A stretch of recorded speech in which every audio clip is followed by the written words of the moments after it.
Entrepreneurial Edge is brought to you by Business Banking from FNB, because small ideas can lead to big business. FNB, how can we help you? Now we're with self-made entrepreneur Tim Thebeila, a man who has been working since the age of 9 and is now one of South Africa's leading emerging entrepreneurs. Now, you started off with an insurance company, you've also got construction, but the jewel in your crown, as it were, is Sekoko Resources, which is your mining company. And I understand that you drove several hundred kilometers to be with us in the studio here from a historic moment in the life of that company. Tell us a bit about that. Well, for the past close to 6 years to 7 years, 8 years, we've been working on a milestone to achieve the mining rights. Because in South Africa, how it works, you first acquire the prospecting license, be given a chance to prospect and check if there's anything underground, and in the mean, then you have to follow other processes which are governed by what we call MPRDA, which is the Mining Act, which regulates the mining companies. So to reach the milestones of mining the ore body, you have to go through a lot of hurdles and environmental issues, all sort of community issues, and it takes quite a while. And doing the drillings, verifying the resources, it takes long. And once you're satisfied, then you put up application, which takes about plus minus 2 years on its own.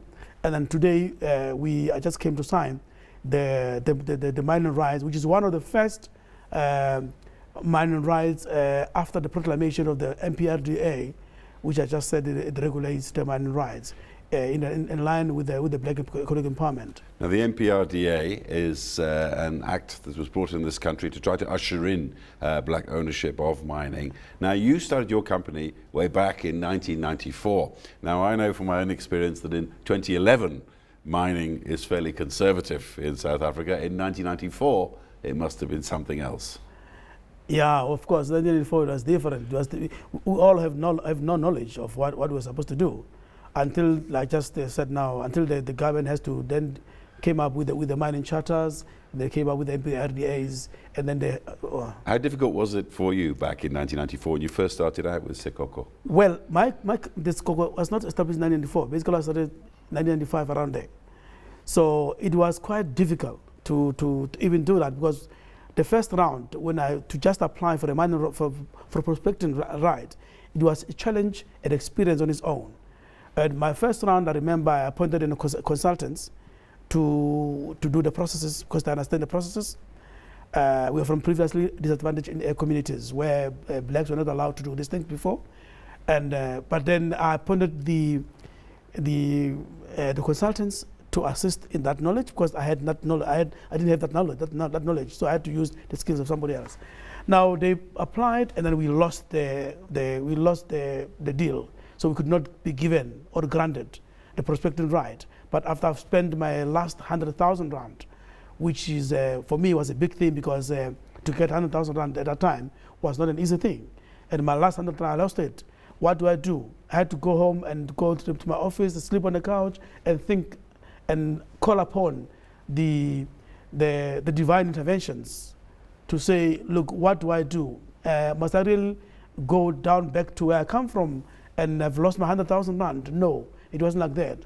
I tried my best, like my second luck, but my second luck was I was involved with the consultants. I developed the skills very quick. When the company, the consulting firm was assisting me, I was hands-on, so I could know what to do. Myself and my PA, jointly, we did application, which became a success, but it was not enough.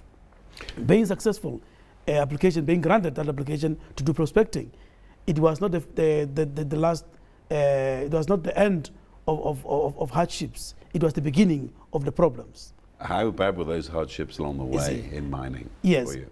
Yeah, but then it was the beginning of the hardships, because and then what happened, I then appointed another consultant to go and do prospecting. Now going down with the rigs to go and drill and check the underneath. And again, because I'm hands-on in all my businesses, I was going to the site myself to go and see what they're doing when they drill. But unfortunately, that time the company's Cocoa is made of group of people. We are a consortium kind of. We've got a lot of community involvement, the poor, the needy, and everybody. We all came together. We put up some small capitals to appoint that consultants. The second one now to do the explorations. But now we raise about 1.5 million rand, which the consulting firm, we paid them, but with anticipation that that will give us the results of what they were doing. Unfortunately, they didn't pay themselves. There were some squabbles amongst themselves, they ran away. So I lost my results. I lost my 1.5. The first time I lost 100,000 rand. The second time I lost 1.5 million rand, which I raised from the consortiums of the teams of all the needy people and the poor people who are forming, as we speak, part of Skoko Resources.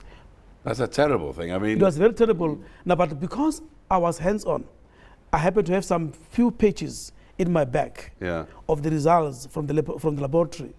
Yeah. So the results, they are the ones that saved me, because then I used those 2 pages when I go overseas, when I go all over to market my company, to take them out and say, look, this is what we did, and these are the results. The guys could identify what is in the underground, and on those 5 pages or 2 pages, I could attract investor who then came in and invest into my company. So it was by the skin of your teeth almost you managed to get basically, it done. Was there a time when you thought you wanted to just pack it in and walk away? From the mining industry, yes. I never thought of that, because I knew from my previous past that in any event, in all my ventures, I have to succeed. I don't go back. Until I make a breakthrough, I don't go back. And your company is going into the Waterberg. We are in the Waterberg, which is the remaining largest coal reserves in South Africa. Well, they say that it's the new El Dorado for coal mining. For coal mining. It does have its problems up there. There's a shortage of water, and it's also quite isolated from the infrastructure, like rails. Well, yes, there is a shortage of water. There is a rail infrastructure challenges, but all these two are now being attended to. There's a big pipe coming from the big dam called Hardebees that is under construction as we speak now. And there is the Transnet are busy now putting up the study together with Eskom. They're all putting up the studies to make sure that the coal out of Waterberg is reaching Mpumalanga. So there's a lot of effort now. Almost all the resources now are on Waterberg. In about 2 years, we'll be talking different stories, because we'll be having infrastructure both with water and rail. And you've obviously, in some way, you've benefited from the MPRDA and the changes to help black empowerment businessmen. There's still this complaint that when it comes, that it provides millionaires in the country, but perhaps not entrepreneurs. What would you say to that? Well, it's supposed to do that. It's supposed to create the millionaires. I don't think we should keep on reading about the millionaires only in America, where they could be on a Forbes magazines, that these are the richest people. We must start now to face the realities that in any effort, one must succeed.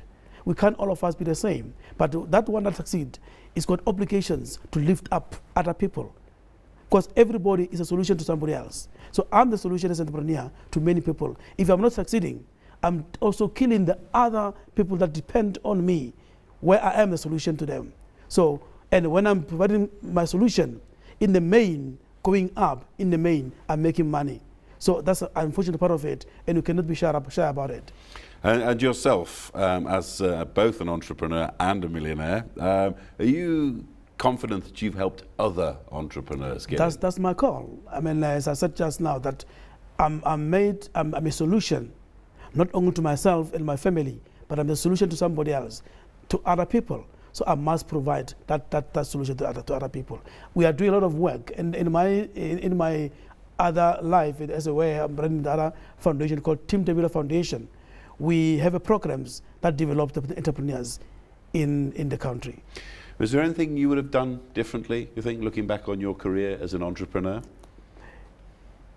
Yeah.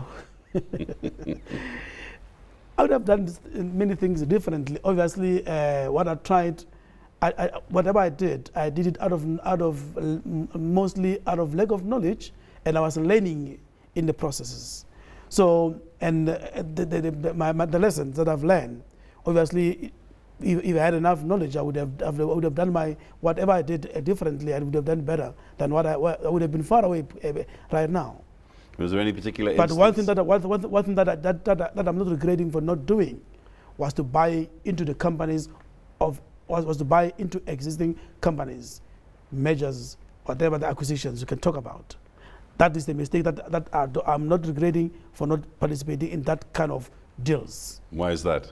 Because I believe in one thing. I believe in starting a business from scratch up to production, and I don't believe in getting into anybody's businesses which I don't have any history of how this business was established. Because that business, somebody else developed the brains to develop it. So all of us have the same brains. Why can't I start my own businesses and make it to be a flagship and attract investors to come and buy into it? Yes, now I did the same. I did this Scope Resources, which right now I'm sitting with the huge problems of big investors who are fighting to become my partner in the business. So not me going to them and asking to be the partners in their business, but they coming to me wanting to become best partners in my business because of that particular understanding and entrepreneur understanding that as an entrepreneur, you must start business from scratch and don't look into other people's business as you can buy into them. It is not a brainchild. And lastly, and very briefly, how do you want to be remembered as an entrepreneur? I want to be remembered as somebody who cares about the needy people, because God did not give us the same kind of gift. I want to be remembered as somebody who has made some fortunes, but at the same time has plowed it back into those who were not given that privileges of making those fortunes. Tim Thebeila, entrepreneur, resources and construction man, thank you very much indeed for your time Wonderful. on Thank this you. program. Great. That's all we got for this week. We'll say our goodbye to our guest, an unashamed self-made man. Thank you for joining me. From myself, Chris Bishop, goodbye.